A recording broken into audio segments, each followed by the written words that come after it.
sebelum kita mulai untuk membahas apa itu budaya positif, mari kita berkesepakatan. Yang pertama adalah saling menghargai. Jadi nanti di sini ketika saya berbicara, maka panjenengan semua menghormati saya. Begitu juga ketika panjenengan semua berbicara, kami akan menghormati. Jadi tidak saling bertumpang tindih. Kita bergantian caranya. Setuju nggih? Kemudian yang kedua adalah kita akan berkolaborasi. Jadi nanti di sini kita akan saling berdiskusi, saling membahas tentang kasus-kasus apa, permasalahan-permasalahan apa yang ada di siswa-siswi kita, sehingga dimaksudkan nantinya akan tercipta suasana yang lebih kondusif lagi.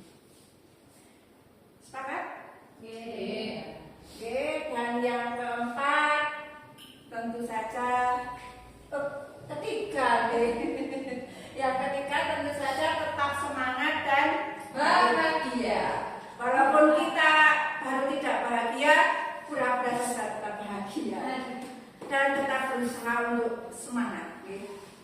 Saya sangat tahu bahwa dengan kesibukan kita pada bulan-bulan ini, mesti saja tenaga terkuras, pikiran terkuras, mungkin juga kantong terkuras, tapi kita hendaknya tetap semangat dan bahagia. Mau ditambahkan atau cukup kesepakatan kita? Lanjut lagi. Tujuannya yang pertama adalah nanti saya akan menjelaskan tentang budaya positif yang berdasarkan pada konsep perubahan paradigma stimulus respon ke teori kontrol serta nilai-nilai kebajikan universal yang dijabarkan penerapannya pada modul ini.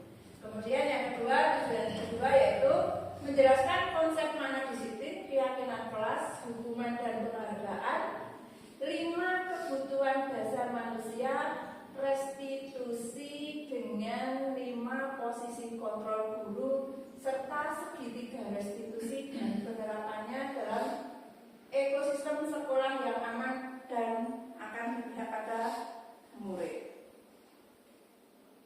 Nah, kita mulai dengan budaya positif. Apa itu yang dimaksud dengan budaya positif? Budaya positif di sini yang dimaksudkan adalah suatu lingkungan belajar yang didasarkan pada nilai-nilai, keyakinan, dan kebiasaan yang positif.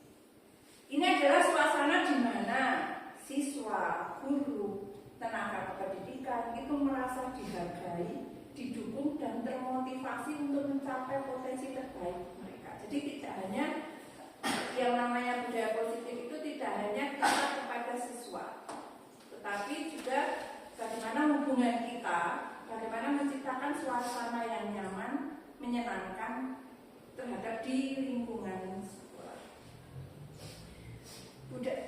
Nanti di sini saya akan budaya positif itu akan saya jabarkan ke 3 saja. Sebenarnya ini ada banyak, tapi saya ambil poinnya 3 saja. Yaitu yang pertama adalah 5 kebutuhan dasar manusia, yang kedua posisi kontrol guru, dan yang ketiga segitiga restitusi. Jadi di sini mengapa saya mengambil 5 kebutuhan dasar manusia? Karena kita sebagai manusia itu mempunyai hak-hak dasar yang harus kita hormati dan harus kita penuhi. Mungkin dulu kita menganggap bahwa kebutuhan itu primer, sekunder, tersier, gitu ya kalau di ekonomi. Tetapi ini nanti akan ada 5 kebutuhan dasar manusia, baik itu anak, baik kita sebagai pendidik ataupun teman kita atau kepala sekolah atau siapa saja, itu sebenarnya mempunyai 5 kebutuhan dasar. Nah di sini posisi kontrol guru yang dimaksudkan adalah ketika kita menghadapi anak atau siswa kita yang bermasalah, itu kita sebenarnya selama ini kita berada di posisi mana? Itu nanti akan kita pelajari. Begitu juga dengan segitiga restitusi, yaitu adalah cara penanganan suatu masalah sehingga yang diharapkan adalah si anak atau siapapun yang melakukan kesalahan itu akan timbul motivasi intrinsik, motivasi dari diri mereka untuk memperbaiki dan tidak akan pernah mengulangi tindakan yang sama. Nah, di sini kita mulai dari 5 kebutuhan dasar manusia. Yang pertama, yang mendasar, paling mendasar itu adalah kebutuhan untuk bertahan hidup. Ya, ekonomi termasuk di sini makan, memenuhi kebutuhan kita sehari-hari, itu maksudnya ke bertahan hidup. Itu mendasar sekali. Kemudian dari kebutuhan yang paling mendasar itu juga dilingkupi kebutuhan-kebutuhan lainnya, yaitu yang pertama adalah kasih sayang dan rasa diterima. Jadi baik kita sebagai teman atau sebagai rekan juga, apalagi anak-anak kita, itu mereka membutuhkan kasih sayang dan membutuhkan rasa untuk diterima. Kita akui keberadaannya. Jadi jangan dicuekin. Karena kalau kita cuek itu maka kita sudah tidak memenuhi kebutuhan ini, rasa diterima atau kasih sayang ini. Kemudian kebebasan. Jadi setiap manusia itu juga kebutuhan dasarnya akan kebebasan. Kebebasan di sini diartikan bahwa apa yang kita berikan kepada siswa atau apa yang kita sampaikan kepada teman itu hendaknya ada pilihannya. Tidak kita langsung memberikan keputusan kamu harus ini, tidak. Tetapi kita memberikan pilihan-pilihan kepada anak atau kepada rekan sehingga mereka memiliki rasa kebebasan. Kemudian penguasaan. Penguasaan itu di sini misalnya anak itu ingin diakui. Jadi ketika mereka mencapai sesuatu maka hendaknya kita apresiasi. Sehingga mereka kebutuhan dasar akan penguasaan akan daerah teritorialnya kalau pada makhluk hidup yang lain itu kita akui juga. Dan jangan pernah lupa tetap untuk kesenangan itu juga termasuk kebutuhan dasar manusia. Jadi memang untuk saat-saat tertentu kita tetap membutuhkan waktu, membutuhkan tempat tersendiri untuk sekedar menyalurkan hobi, menyalurkan kesenangan kita, agar tetap menjaga kewarasan kita. Nah, di sini yang keempat itu tadi apa? Oh,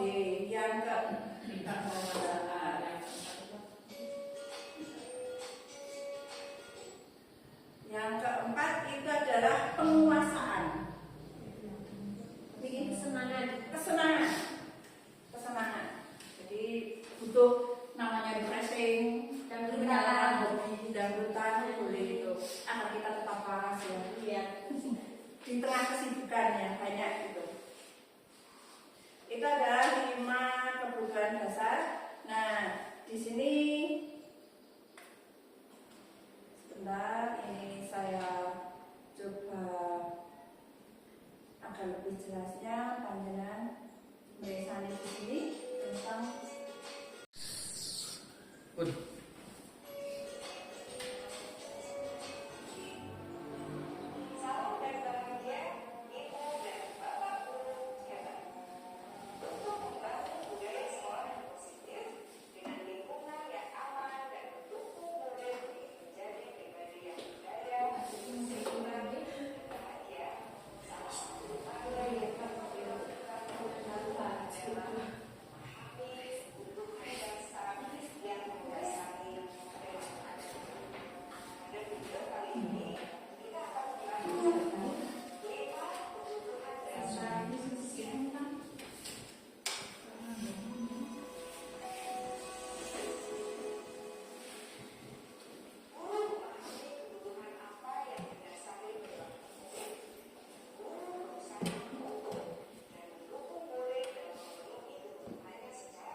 yang kecewa-kecewa juga tidak terpenuhi.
Yang termasuk bertahan hidup survival.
kita sudah berusaha untuk memenuhi kebutuhan setiap siswa-siswa kita, kira-kira kita sudah berusaha memenuhinya atau belum? Ya, masih banyak yang belum ya. Saya juga mengakui bahwa mungkin saya juga di kelas masih belum bisa memenuhi semua kebutuhan siswa-siswi kita. Jadi ketika mereka membuat kesalahan, maka yang paling dasar harus kita lakukan adalah mencari tahu kebutuhan apa yang sebenarnya belum ada. Mari kita nanti belajar bersama, kedepannya kita berusaha untuk lebih menggali lagi pengetahuan kita, pemahaman kita terhadap siswa-siswi kita. Nah, setelah kita mengetahui tentang 5 kebutuhan dasar manusia, maka di sini kita juga akan mempelajari tentang posisi kontrol. Kita selaku guru itu sebenarnya selama ini ketika kita menghadapi, kita memposisikan diri di mana? Di sini menurut Diane Gossen dalam bukunya Restitution Restructuring School Discipline tahun 1998 mengemukakan bahwa guru perlu meninjau kembali penerapan disiplin di dalam ruang-ruang kelas mereka selama ini. Apakah telah efektif? Apakah berpusat dan memerdekakan dan memandirikan murid? Itu bagaimana dan mengapa? Melalui serangkaian riset yang berdasarkan pada teori kontrol Dr. William Glasser, Gossen berkesimpulan ada 5 posisi kontrol yang diterapkan. Nah, di sini saya akan menunjukkan kelima posisi kontrol, yaitu yang pertama adalah posisi kita sebagai penghukum atau posisi kita pembuat orang merasa bersalah, atau sebagai teman, pemantau, dan manajer. Kalau kita lihat dari tabel ini, ternyata jika kita memposisikan diri sebagai penghukum atau pembuat orang merasa bersalah, maka di situ akan muncul motivasinya. Yang muncul itu adalah eksternal, akan ada ketergantungan. Tetapi kalau misalnya di sini, nah, ini menunjukkan perilaku negatif. Misalnya, sebagai contoh, guru berbuat itu kalau sebagai penghukum itu dengan suara keras, membentak, menunjuk-nunjuk. Misalnya, nanti akan saya tunjukkan videonya yang lebih tepatnya ketika kita memposisikan diri. Nah, di sini saya tunjukkan videonya. Bagaimana posisi kita sebagai posisi kontrol kita. Akan jelas nanti perbedaannya. Ibu dan Bapak Guru yang baru dalam penerapan disiplin positif restitusi, salah satu program yang dikembangkan adalah 5 posisi kontrol. 5 posisi kontrol dalam restitusi adalah proses perjalanan seorang pendidik agar dapat mengenali dirinya. Pada video kali ini, kita akan membahas tentang 5 posisi kontrol yang dikembangkan oleh Diane Gossen dan contoh penerapannya. Nah, di sini contohnya jika sebagai penghukum, membuat orang merasa bersalah atau Posisi kontrol itu adalah 1. Posisi penghukum, 2. Posisi pembuat rasa bersalah, 3. Posisi teman, 4. Posisi pemantau atau monitor, dan 5. Posisi manajer. Untuk lebih memahami kelima posisi tersebut, mari kita saksikan kasus Naret yang terlambat hadir 20 menit di sekolah dan di melihat sini kasusnya sama ya, hanya guru berada di posisi yang berbeda-beda.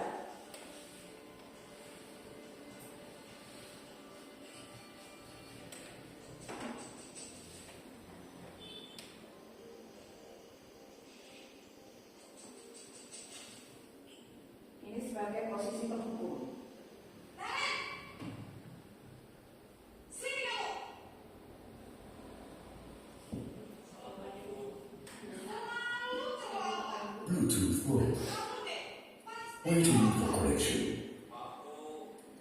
Bluetooth connected.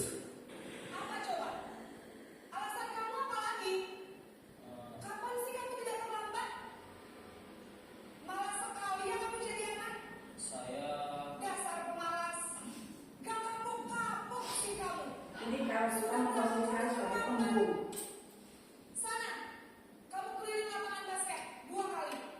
kenapa saya harus beli lapangan basket, Bu? Kenapa? Kamu anak ibu.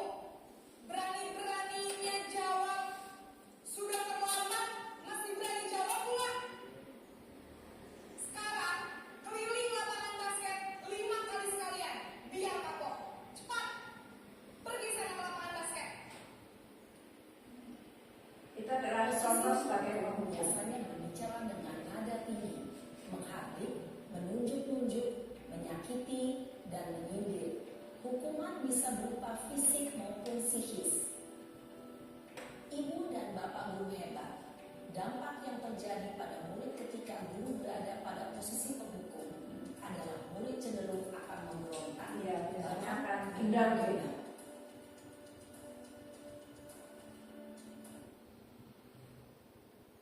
Sekarang kita akan melihat contoh pada kasus yang sama, tetapi guru memposisikan diri sebagai pembuat orang merasa bersalah.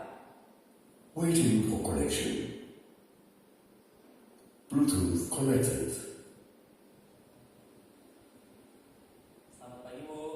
Naren. Kamu kenapa terlambat lagi, nak? Ya Tuhan, Naren. Kamu senang ya bikin ibu susah ya? Kalau kamu terlambat lagi, nanti ibu yang ditegur bapak kepala sekolah, nak. Disangka ibu tidak bisa membina kamu. Duh, gimana ini? Maaf, Bu. Duh, Gusti Naren. Kamu suka ya kalau ibu tegur bapak kepala sekolah? Terus, sekarang ibu harus tulis apa ini di buku absen? Ini kamu sudah sering terlambat loh. Ibu harus apa coba? Maaf, Bu. Maaf sekali. Bluetooth mode. Waiting for connection. Bluetooth connected. Kepala sekolah. Sana cepat ke kelas. Maaf ya, Bu. Maaf sekali. Jadi guru Posisi membuat anak pembuat benar-benar merasa bersalah. berbicara dengan nada tenang, cenderung lembut, namun kata-kata yang diutarakan membuat murid merasa menjadi orang yang gagal, memandang buruk dirinya sendiri, merasa tidak berharga, dan tidak sanggup membahagiakan orang lain. Ketika guru mengambil posisi pembuat rasa bersalah, murid akan menganggap dirinya yang bersalah dan ia akan menyimpan emosi negatif tersebut di dalam dirinya. Sekarang jika guru memposisikan diri sebagai teman.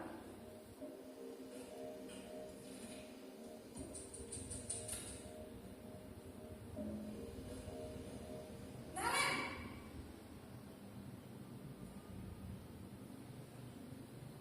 Selamat pagi, Bu. Wah, sudah jam berapa ini, nak? Terlambat lagi ya, sayang. Iya, Bu. Habis ibu saya lupa bangunkan saya, Bu. Kamu malah menyalahkan ibu kamu. Kamu bukannya anak yang paling kencang. Kok terlambat sih? Iya, Bu. Saya memang terlambat bangun tadi. Jadi, biarpun saya lari kencang, tetap gak kencang, Bu. Ya sudah sana. Nanti lain kali larinya lebih kencang lagi ya. Biar gak terlambat lagi. Bikin seneng ibu. Demi ibu. Bisa kan? Bisa lah, Bu. Ya sudah sana masuk kelas. Ibu beresin urusan absen kamu. Kamu ini ada-ada saja. Dalam posisi teman, guru berbicara dengan nada suara ramah, akrab, cenderung bersendal gurau untuk menjaga suasana tetap santai. Murid akan merasa senang, aman, dan akrab dengan guru. Identitas yang tercipta adalah identitas sukses atau berhasil. Namun, perlu diingat,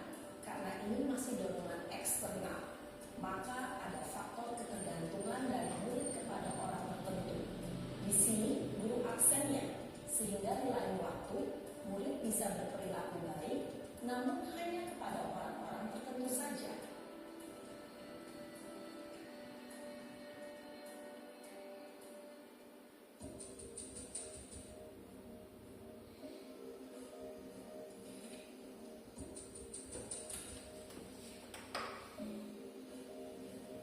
Naren,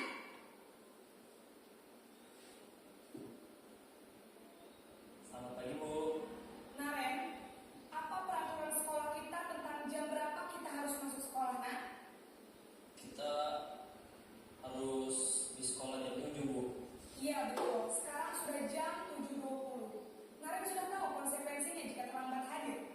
Paham Bu? Saya harus tinggal kelas pas jam istirahat selama 20 menit. Jadi di sini kita kaitkan dengan peraturan yang ada di Jadi sekolah. nanti jam 9.30 pas istirahat, kamu harus tinggal di kelas, kerjakan tugas tambahan untuk ketertinggalan kamu, ya? Baik Bu. Posisi pemantau mengandalkan penghitungan atau data untuk mengontrol murid. Guru mengarahkan murid berdasarkan peraturan dan konsekuensi. Seorang pemantau menunjukkan bahasa dan ekspresi wajah dan kata dan cenderung formal.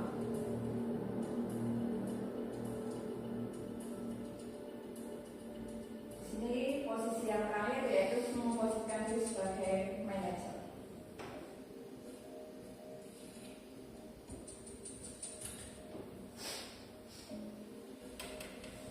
Naren,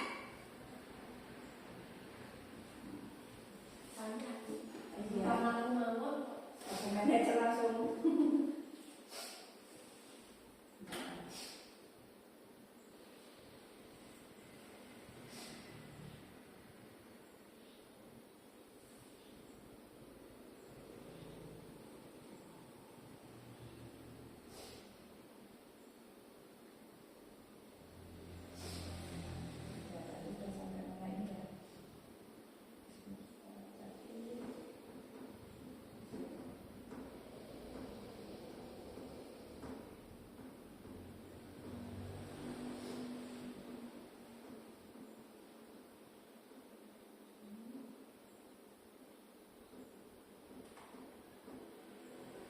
Sebagai manajer ya. Iya.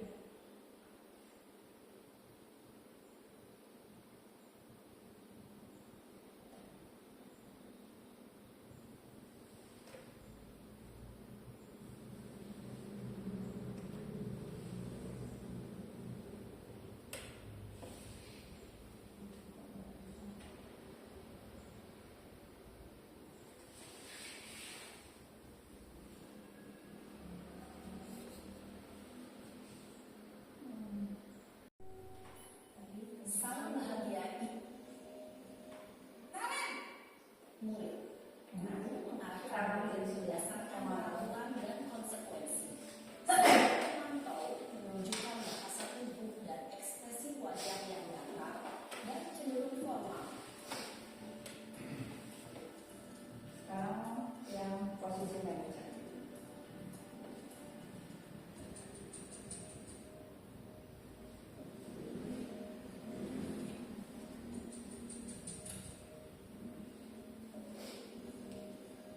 Naren,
kontrol yang telah diperlihatkan dulu dapat menjadi ajang refleksi bagi kita semua agar dapat terus mengasah dan menerapkan disiplin positif yang memerdekakan murid. Mari terus berlatih dan bersemangat. Selamat menerapkan. Salam dan bahagia, Ibu dan Bapak Guru hebat. Itu tadi adalah gambaran tentang 5 posisi kontrol. Nah, di sini kalau pada tabel kita lihat tadi sudah ditunjukkan contohnya ketika menghadapi murid yang bermasalah sebagai penghukum tadi ya, menghardik menggunakan kata-kata yang kasar. Kemudian ketika kita memposisikan di pembuat orang merasa bersalah ini, maka di sini kita membuat anak itu merasa bersalah sehingga nanti identitas diri dari siswa itu akan hilang karena dia akan menyimpan perasaan selalu merasa bersalah. Nah, coba kita renungkan apakah selama ini ketika kita menghadapi kita posisinya di mana ya? Kalau saya jujur baru berada di ini sebagai pembuat teman. Saya awalnya merasa bahwa pembuat saya memposisikan diri sebagai teman itu sudah paling baik. Ternyata ada dampaknya juga karena untuk kita sebagai teman memposisikan diri sebagai teman itu ternyata belum bisa menimbulkan motivasi intrinsiknya. Di sini ya. Nah, ini lanjutannya. Dampaknya ketika kita sebagai penghukum itu di murid akan mengulangi kesalahan akan berulang kali, perilakunya akan menjadi agresif. Tentu saja kalau sebagai manusia tadi ketika kita merefleksi tadi yang 5 kebutuhan dasar manusia, ketika kita menghardik atau menggunakan kata-kata yang kasar, maka itu juga termasuk pelanggaran atau tidak memenuhi kebutuhan siswa di mungkin untuk kasih sayang ya, tidak merasa diakui, tidak merasa diterima sehingga bisa menimbulkan dendam. Atau kalau membuat rasa bersalah di sini dampaknya kepada murid itu akan merasa rendah diri, merasa gagal dan tidak berharga. Kalau kita memposisikan diri sebagai teman, maka dampak kepada murid itu akan bergantung. Siswa itu akan bergantung, kemudian tidak mandiri dan tidak bisa memutuskan sesuatunya.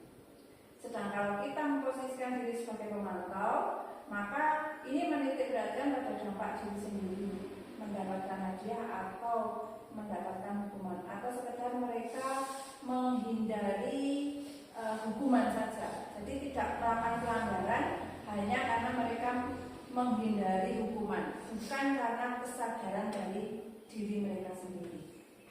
Nah, kalau kita sudah bisa memposisikan diri sebagai manajer, maka di situ siswa diharapkan itu sudah bisa mengevaluasi diri dan menjadi memanage diri mereka sendiri untuk menjadi bagaimana menjadi diri yang lebih baik. Jadi tadi di contoh itu kan ketika guru memposisikan diri sebagai manajer, itu siswa diberikan pilihan untuk menentukan konsekuensinya, yaitu tadi dengan menyetel alarm. Ada beberapa pilihan-pilihan itu. Nah, itu adalah agar dapat menimbulkan motivasi dari dalam diri siswa. Ini nanti mari kita belajar bersama bagaimana akan secara bertahap kita belajar secara bertahap bagaimana kita bisa memposisikan diri kita sebagai manajer. Nah, di sini saya akan ada sedikit kasus, monggo kita bahas bersama. Jika terlambat sekolah, sehingga di sini pada pagi ini Dewi terlambat datang ke sekolah sehingga ia juga otomatis terlambat masuk kelas dan tidak mengikuti jam pertama. Jika kita memposisikan diri sebagai manajer, maka pertanyaan-pertanyaan apa saja yang dapat kita lontarkan kepada siswa tersebut. Monggo kita sedikit saja. Iya Mas, sekarang. Nah, Iya. seolah-olah itu kelas kita saja. Waduh, masa aku itu? Iya.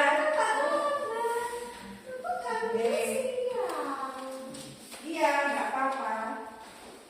Seandainya kita di sini memposisikan diri sebagai seorang manajer, itu pertanyaan-pertanyaan apa yang kita lontarkan atau memancing anak-anak tumbuh motivasi dari dalam diri mereka.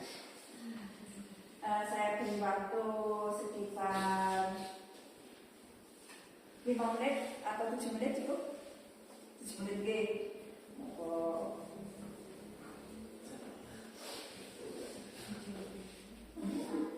Oh video ya. Saya ulang lagi untuk yang video tadi ya. Mungkin sebagai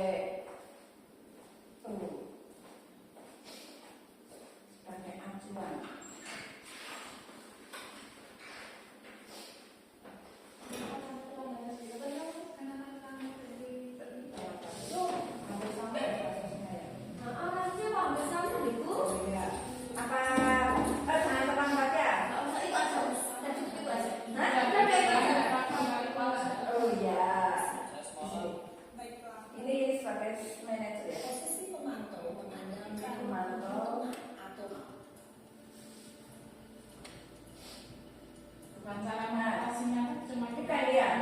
Pertanyaannya apa yang akan kita tanyakan kepada diri kita? Ini sebagai tadi yang sebagai manajer.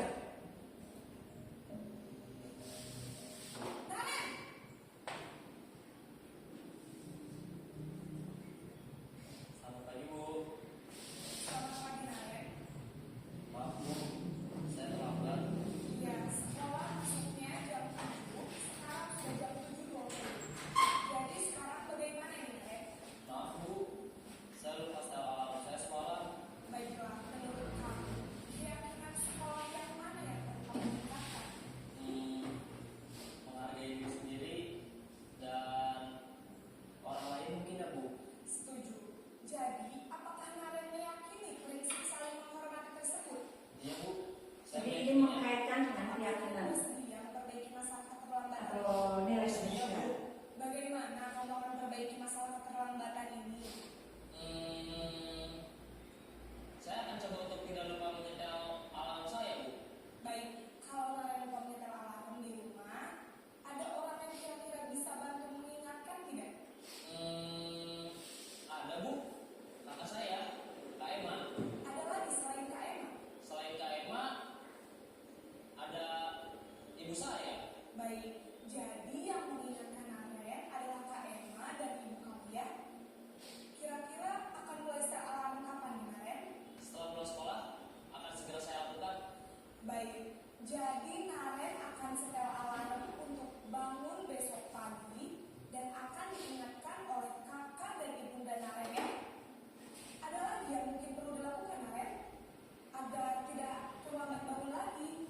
Tidak ada Bu. Baik Naren, terima kasih untuk kerjasama kamu. Sekarang kamu perlu kembali ke kelas untuk belajar. Baik Bu, terima kasih. Sambut, jelas? Posisi manajer adalah posisi Nah, kontrol. kita kalau kita menghadapi murid ini kan di SMP ya. Kalau kita menghadapi murid kita di SD, itu kira-kira pertanyaan apa atau bagaimana cara kita memancing siswa untuk tumbuh motivasi diri memperbaiki kesalahannya.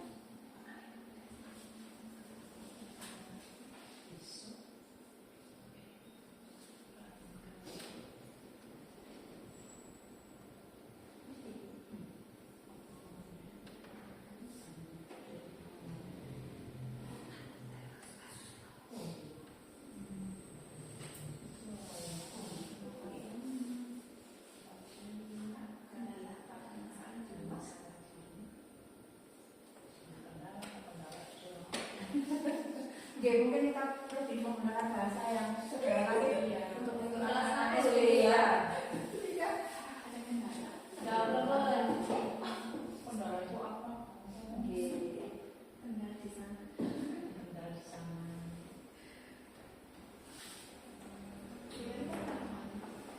Kira-kira kita kalau setiap harinya di posisi mana gitu?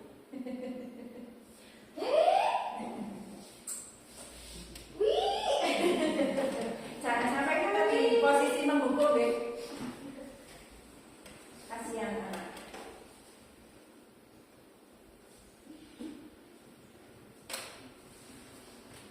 Wah itu Budika sudah banyak sekali itu. Suruh ya, kan sama kasusnya.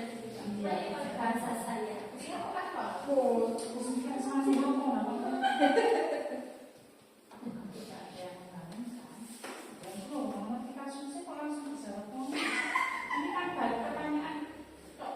Ini misalnya, jadi itu terlambat. Terus bagaimana ketika kita memposisikan diri sebagai manajer? Itu pertanyaan apa yang kita lontarkan pada dia? Kan katanya saya tak ngerti apa kebanyakan Joko ada jadwalnya kalau bangun terlambat nanti jawabannya itu Kenapa kok terlambat? Maka sarannya Pak. Iya. Pak Dewi kok itu kalau ngerti alasannya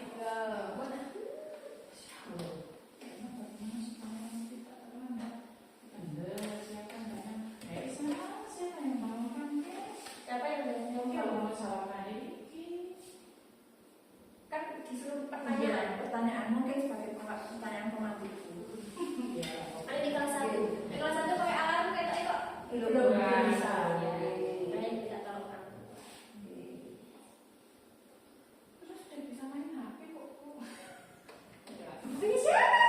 terlambat saja iya pulau keringan oh ya kita kan belum tahu alasan terlambat pulau keringan ya besok lagi ibu bisa membangunkan Ini kalau seorang manajer yang Bu, maksudnya anak yang memilih sendiri.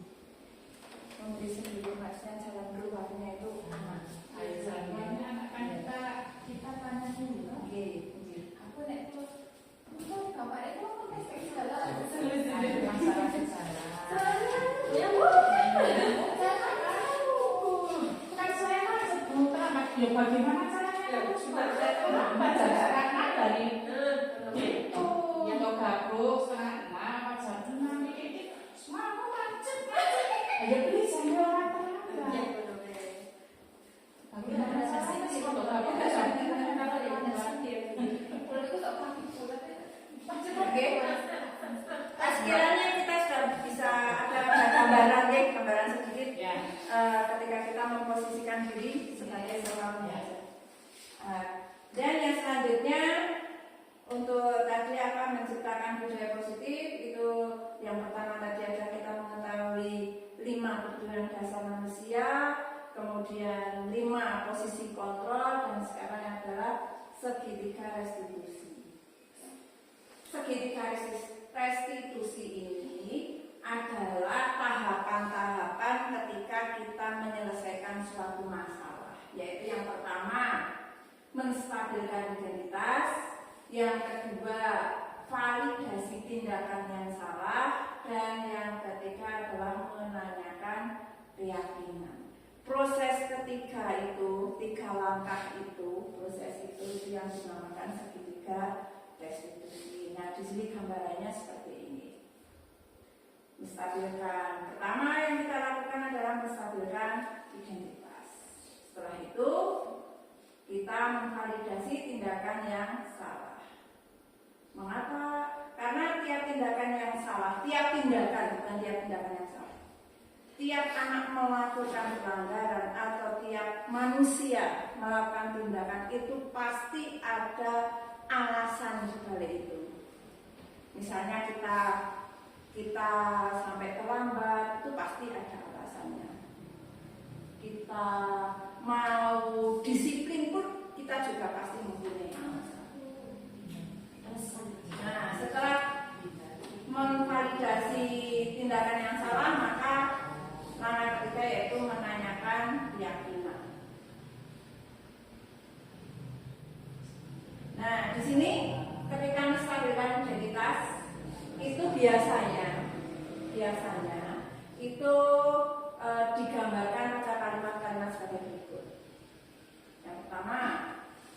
salah itu tidak apa-apa. Kesalahan itu wajar. Karena tiap manusia itu pasti tidak ada yang sempurna, jadi melakukan kesalahan itu hal yang wajar. Kemudian yang ketiga, saya juga pernah melakukan kesalahan seperti itu. Yang keempat, kita bisa menyelesaikan masalah ini. Yang selanjutnya, Bapak atau Ibu tidak tertarik mencari siapa yang salah, tapi di sini kita akan mencari solusi dari permasalahan ini. Kemudian kata selanjutnya bisa, kamu berhak merasa begitu, atau apakah kamu sudah menjadi teman yang baik buat dirimu sendiri. Ini adalah contoh-contoh kalimat-kalimat untuk menstabilkan identitas. Jadi ketika siswa melakukan kesalahan, kita tidak langsung menghakiminya, tetapi kita menstabilkan identitas dari siswa itu sehingga dia tidak merasa terpuruk. Biasanya kata-kata yang digunakan adalah ini. Selanjutnya, validasi tindakan yang salah itu bisa dicontohkan dengan kata-kata kalimat seperti berikut. Padahal kamu bisa melakukan yang lebih buruk dari ini ya. Maksudnya bukan menyuruh anak-anak yang buruk, enggak. Tapi sekedar oh itu wajar. Padahal kamu bisa melakukan yang lebih buruk. Kalau kamu tidak melakukannya berarti itu sudah bagus gitu loh. Kamu pasti punya alasan mengapa melakukan hal itu. Atau kamu patut bangga pada dirimu sendiri karena kamu telah melindungi sesuatu yang penting buatmu. Misalnya anak bertengkar. Kenapa? Karena dia menghina orang tua saya. Berarti kata-kata yang kita gunakan untuk memvalidasi tindakan yang salah. Bertengkar itu salah ya. Tetapi untuk memvalidasi tindakan yang salah kita bisa gunakan kalimat ini. Kamu patut bangga pada dirimu sendiri karena kamu melindungi sesuatu yang penting buatmu. Orang tua kan penting, tapi nanti kita akan mengkaitkan dengan keyakinan agar bertengkarnya itu yang tidak boleh. Selanjutnya adalah kamu boleh mempertahankan sikap itu, tapi kamu harus menambahkan dengan sikap yang baru. Ini adalah contoh-contoh kalimat ketika memvalidasi ketentuan. Selanjutnya adalah dengan menanyakan keyakinan. Apa yang kita percaya sebagai kelas atau keluarga, atau apa nilai-nilai umum yang kita telah sepakati, dan sebagainya. Karena biasanya di kelas itu kan sudah mempunyai keyakinan kelas ya. Keyakinan kelas itu kan kita buat yang pertama kan berdasarkan apa? Peraturan tata tertib kelas. Jadi ketika ada tata tertib kelas kita bahas, kemudian di situ yang pertama adalah setelah membahas tata tertib itu mengubah kata-kata negatif menjadi kata-kata yang positif. Contohnya, tidak boleh membuang sampah sembarangan, bisa kita ubah menjadi buanglah sampah pada tempatnya. Itu mengubah kata-kata yang negatif menjadi kata-kata yang positif. Jadi langkah yang ketiga adalah mengkaitkan atau menanyakan keyakinan kelas yang telah kita sepakati. Nah, di sini, saya takut ini nanti akan hilang lagi. Ini contoh melakukan segitiga restitusi.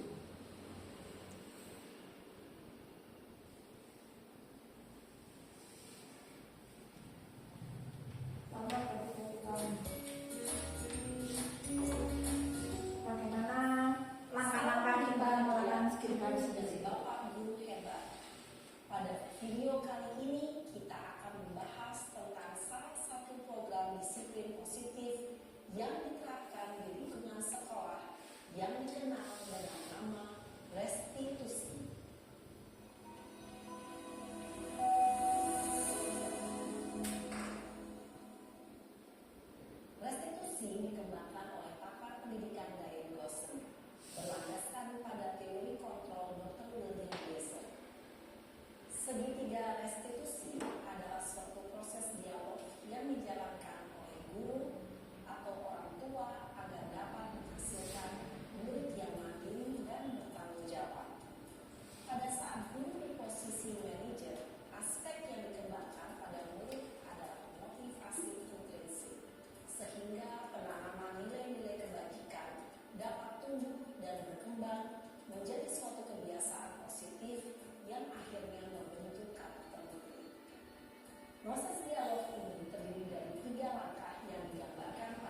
Sisi pertama adalah menstabilkan identitas.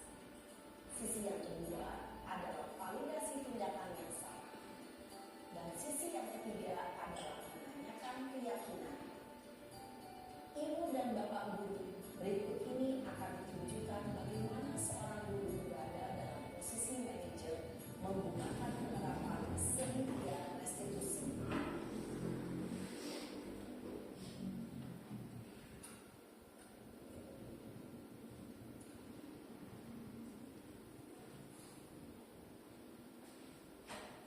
Siang Sarah, Siapa?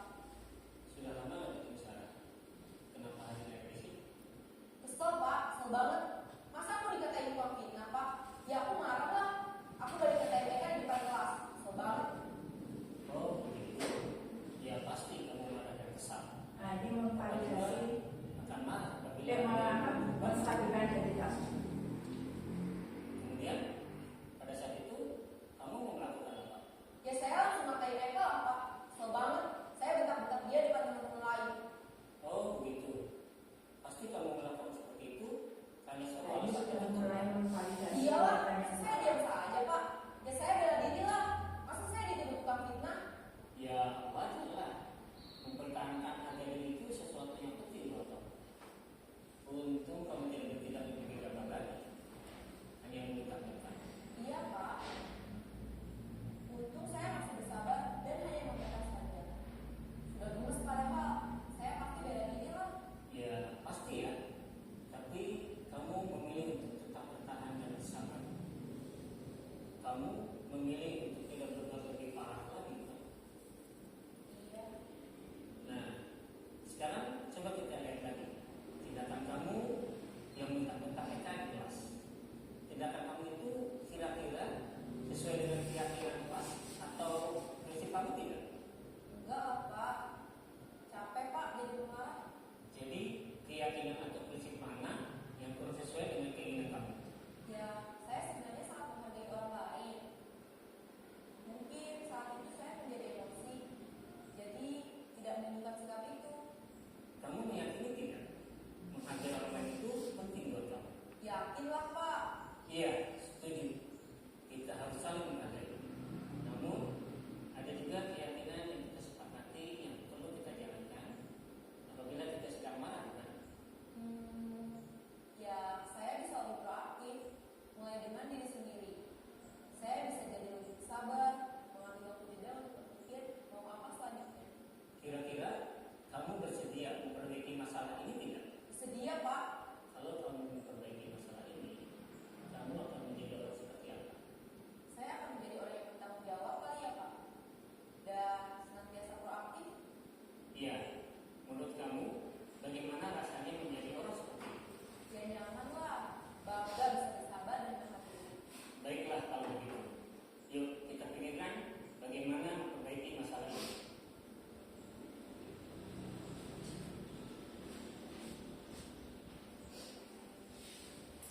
Ibu dan Bapak guru hebat.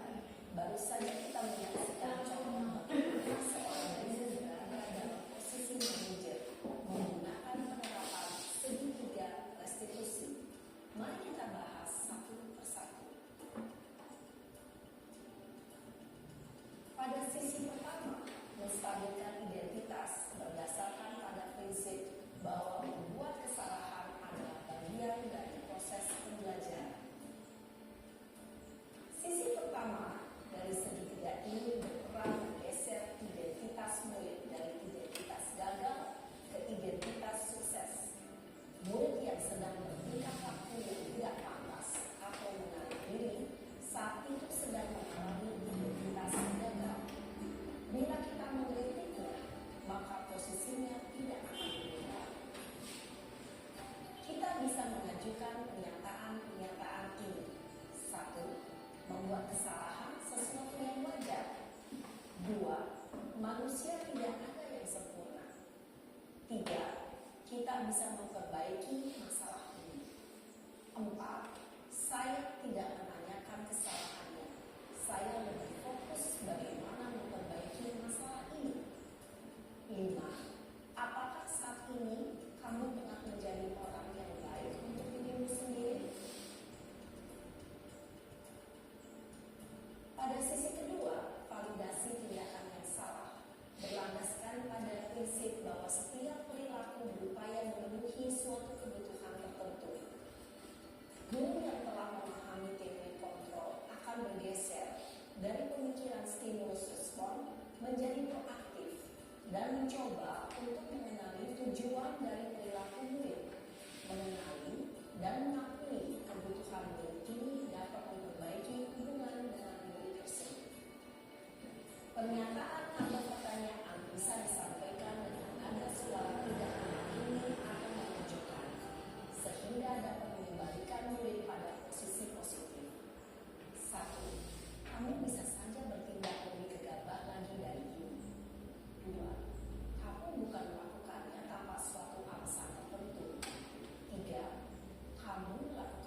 pemikiran yang telah bergeser ini menjadi orang yang jujur.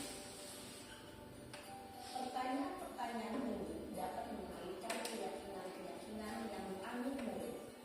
1. Sebagai keluarga atau kelas, apa yang kita yakini? 2. Nilai-nilai apa yang telah kita sepakati? 3. Seperti apa gambaran sebuah kelas yang ideal bagi kami? 4. Kamu ingin menjadi orang seperti apa?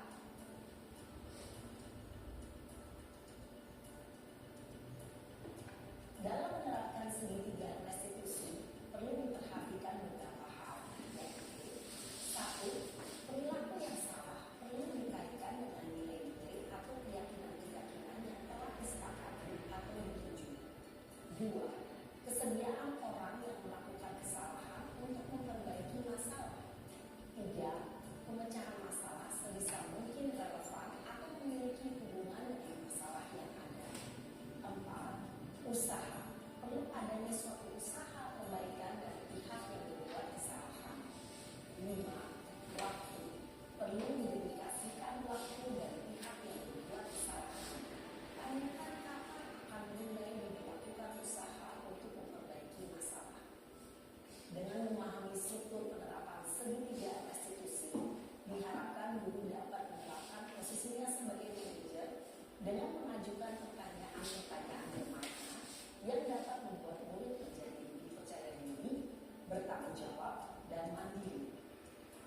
Nah, ibu bapak guru, perlu tidak yang mengikuti ketiga tahapan dalam segitiga restitusi bergantung pada ringan beratnya suatu permasalahan. Misalnya, bila permasalahan tersebut ringan, maka tidak perlu dijalankan secara berurutan. Bahkan bisa semudah menanyakan apakah yang kita sepakati.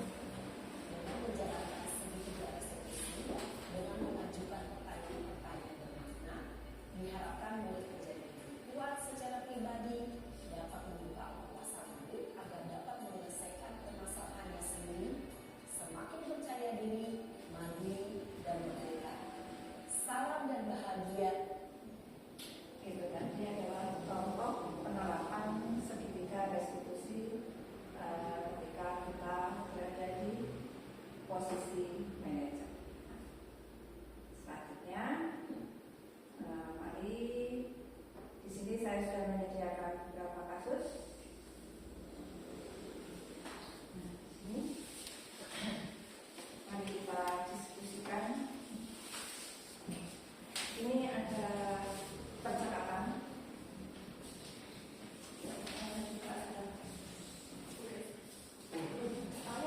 Ya, itu ada percakapan, tapi percakapannya sama. Satu kasus atau dua kasus? Satu kasus. Oh, ini nyambung. Oke, monggo.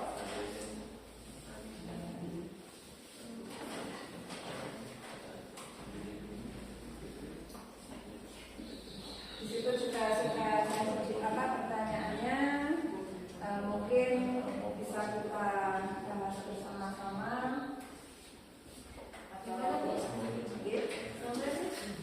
Ini ya ini dulu ya, ini yang kasus dengan kasusnya dari di sini ketika ada situasi seperti ini maka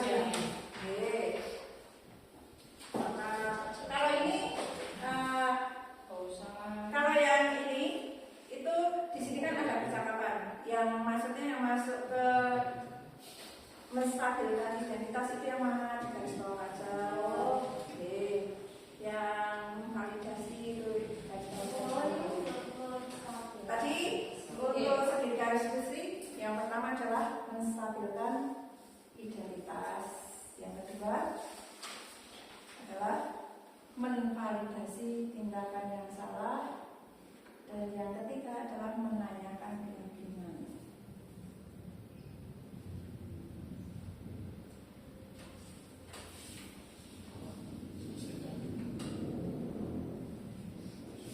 Kira-kira 5 menit cukup ya? Ya.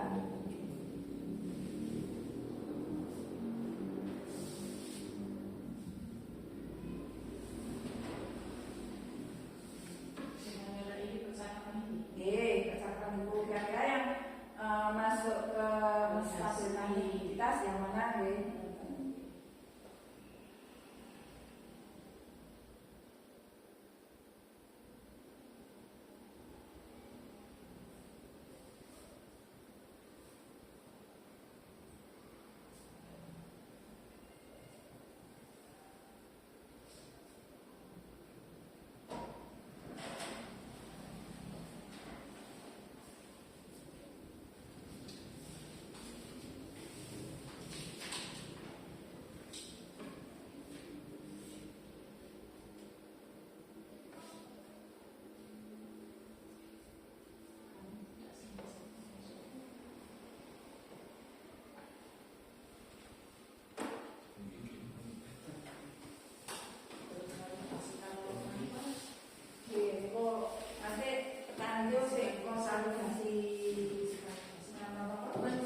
budaya positif di sekolah kita. Okay?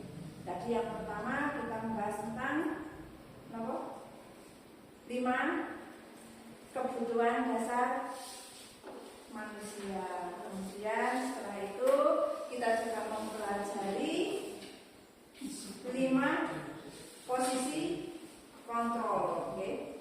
Kemudian yang terakhir yang tadi kita lihat dan yang baru saja kita diskusikan itu adalah cara penanganan dengan menerapkan segitiga restitusi. Kira-kira menurut panjenengan bagaimana?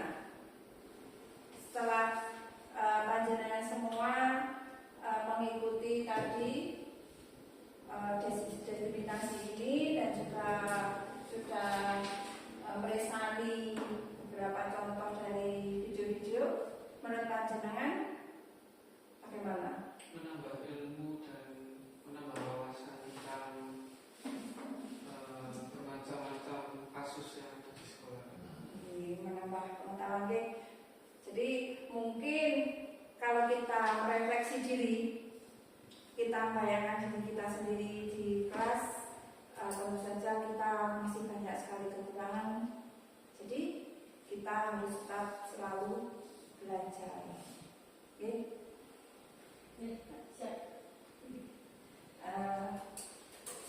Apakah cukup? Cukup? Oke. Terima kasih atas partisipasi panjenengan semua. Semoga dengan tambahnya ilmu mengenai budaya positif ini akan membawa dampak yang baik juga bagi SD kita, sehingga SD kita kedepannya akan lebih bagus lagi dengan suasana yang lebih bagus lagi. Capek deh. Ya, biasa karena ini sudah siap. Terima kasih sekali. Semoga nanti kita bisa setelah ini atau besok kita bisa sharing kembali untuk melakukan tindakan-tindakan yang lebih nyata lagi di kehidupan kita di SD juga. Terima kasih. Terima kasih untuk partisipasi panjenengan. Sebelum saya mengakhiri sesi kita kali ini, mari kita berdoa menurut keyakinan kita masing-masing agar nanti setelah acara ini kita dapat melaksanakan dengan baik dan juga nanti kalau yang langsung mundur selamat sampai tujuan. Berdoa kami berdoa. Terima kasih. Acara saya tutup sampai di sini. Wassalamualaikum warahmatullahi wabarakatuh.